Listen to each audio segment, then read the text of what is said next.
This is a Yamaha DT400, and today it's going to teach us something that, in my opinion, is one of the most frustrating lessons to learn the hard way. Hey, my name is Michael, and I strive to make educational, informative, and entertaining content here on YouTube. For starters, some background. I really like old bikes, and at this point, I had never owned a two-stroke before. I'd ridden plenty, and I was on a mission to have a street-legal two-stroke. So naturally, when I saw a listing on Facebook Marketplace for a running DT400, I couldn't help myself. It was faded, beat to shit, and like most old Enduros, had been converted into a dirt bike after one too many turn signals were broken off. It didn't run great by any means, but I was excited and eager to do a frame-up build on it. So that's exactly what I did. I cleaned it off, took it down to the frame, ordered the parts I would need, and started painting. I had it down to the frame in the afternoon, and the frame ready to paint within a day.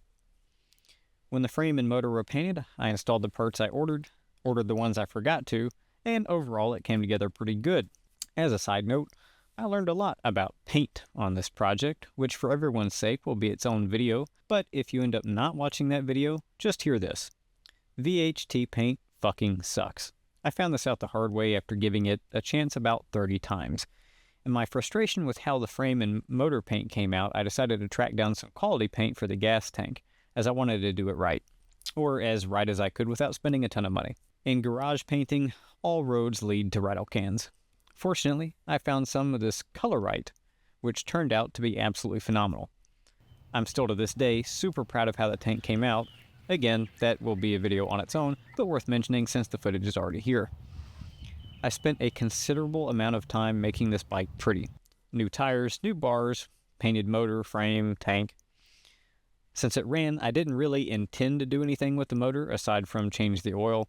This did not end up happening. As it turns out, non-sentient objects like motorcycles have zero regard for how happy you are when things just work. So imagine my frustration when I did a full frame-up refurbish on it, only to have it idle at a crisp 4,000 RPMs. Of course, this was a frustration, but after a fair bit of tinkering with the carburetor, I came to the conclusion that it was something a little bit deeper. It turns out the dry side seal was letting gas out and air in, leaning it out and raising the RPM up considerably. New seals went in on both the left and right side, or wet and dry side, and it started in idle fine.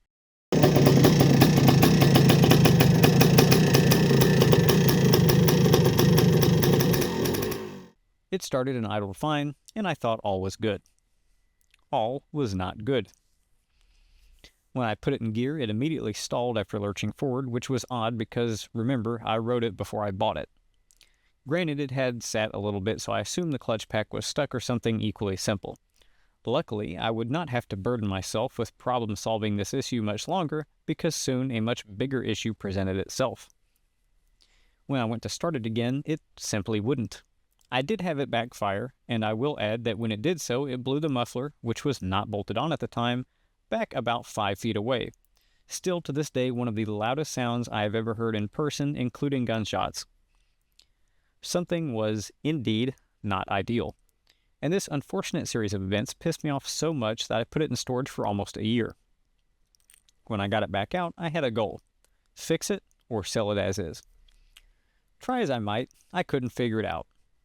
I had replaced the dry side seal, wet side seal, rebuilt the car, replaced the plug, and nothing. So I sold it. When I sell non-running bikes, I ask people to send me a video when they get it running. Most people don't, but a few people do. This guy did. 2 days later. I was amazed, so I asked him what had happened, and I bet some of you already guessed it. When I went in to replace the dry side seal, I had to take the magneto off. A magneto that has a Woodruff key to make sure it doesn't move its position relative to the crankshaft. A Woodruff key that had apparently dislodged itself during reassembly.